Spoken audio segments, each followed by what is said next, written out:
सुशांत सिंह राजपूत की मौत के बाद जो जानकारियां आई हैं, जो जांच हुई है, उसमें ड्रग्स रैकेट का भी मामला सामने आया है। अब इसमें ड्रग्स रैकेट मामले की जांच एनसीबी कर रही है और इसकी टीम आज सुबह रिया चक्रवर्ती के घर पहुंची और रिया को सम्मन किया।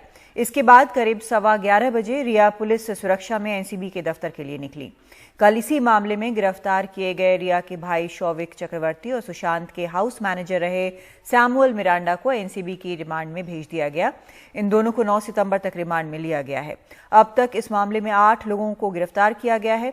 खबर यह भी है कि रिया चक्रवर्ती और शौविक को आमने सामने बिठाकर पूछताछ की जाएगी। फिलहाल रिया से पूछताछ हो रही है।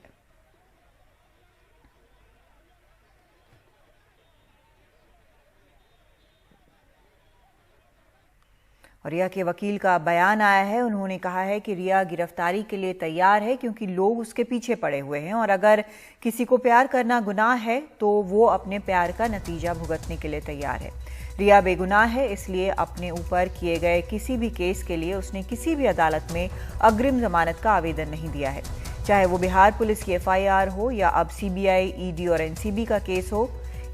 उन्होंने अभी तक किसी भी अदालत में जमानत के लिए याचिका नहीं दी है।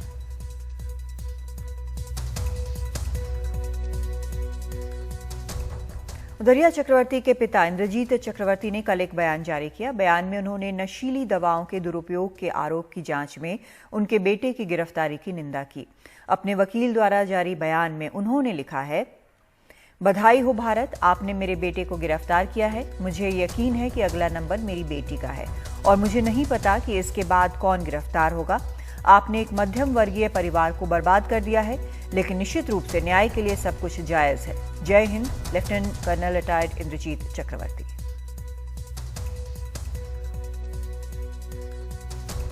एनसीबी की ओर से रविवार सुबह रिया चक्रवर्ती को समन दिए जाने के बाद रिया चक्रवर्ती लगभग 12 बजे एनसीबी का जो दफ्तर है वहां पर पहुंची हैं और उनसे तब से लगातार पूछताछ की जा रही है। दरअसल कल की अगर बात करें तो शौविक चक्रवर्ती और सैमुअल मिरांडा को जब गिरफ्तार किया गया था और अदालत में पेश किया गया था, तब भी एनसीबी की ओर से जो रिमांड कॉपी दी गई थी उसमें उन्होंने कहा था कि रिया चक्रवर्ती को जो है शौविक चक्रवर्ती के सामने बिठाकर पूछताछ करना है। और कल भी जब उनके अधिकारी मीडिया से बात कर रहे तो उन्होंने कहा था कि जल्द ही रिया चक्रवर्ती को पूछताछ के लिए बुलाया जाएगा। आज सुबह उन्हें समन जारी किया गया, जिसके बाद वो 12 बजे से ही लगातार उनसे पूछताछ जारी है।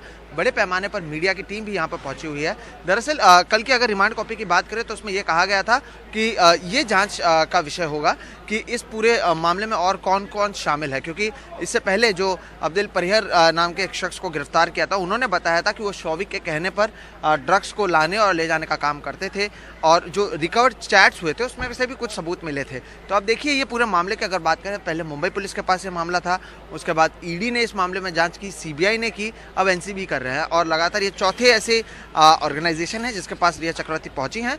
उनसे पूछताछ की जा रही है। इस मामले में उनका क्या रोल है ये देखना और ये पूछताछ जो है वो की जा रही है। जब पहले भी ये ड्रग्स की बात सामने आई थी तब रिया चक्रवर्ती के वकील की ओर से कहा गया था कि रिया चक्रवर्ती ने आज तक कभी ड्रग्स का कोई कंजम्पशन नहीं किया है, चाहे तो उनका टेस्ट करवा सकते हैं। लेकिन बात केवल कंजम्पशन की नहीं है, यहाँ पर बात जो सुशांत सिंह राजपूत के मामले से जुड़ी हुई है। तो क्या उन्हें इसकी जानकारी थी, क्या उन्हें पता था कि इस तरह की ड्रग्स की जो बातें हैं की जा रही हैं, क्योंकि ये सब बातें जो है शौविक चक्रवर्ती के से मिलकर जो है सामने आई हैं। तो ऐसे कई सारे सवाल हैं जिस पर पूछताछ की जाएगी और अब दोनों को आमने सामने बिठाकर पूछताछ की जाएगी और अब देखना होगा कि पूछताछ में क्या सबूत मिलते हैं और उसके आधार पर एनसीबी की ओर से क्या रिया चक्रवर्ती को भी गिरफ्तार करने की कोशिश की जाएगी या फिर उन्हें छोड़ा जाएगा, क्योंकि इससे पहले ईडी और सीबीआई से जब पूछताछ की गई थी किसी पर भी कार्रवाई नहीं हुई थी, लेकिन एनसीबी ने अब तक कई लोगों को गिरफ्तार किया है और आज रिया चक्रवर्ती को पूछताछ के लिए बुलाया है।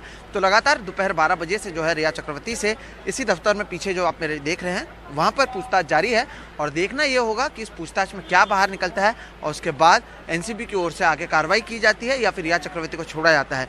इस बीच अगर बात कर लें तो शनिवार रात को रिया चक्रवर्ती के पिताजी की ओर से एक बयान जारी किया गया था, जिसमें उन्होंने बताया कि किस तरह से एक मध्यम वर्गीय परिवार को सताया गया है, परेशान किया गया है।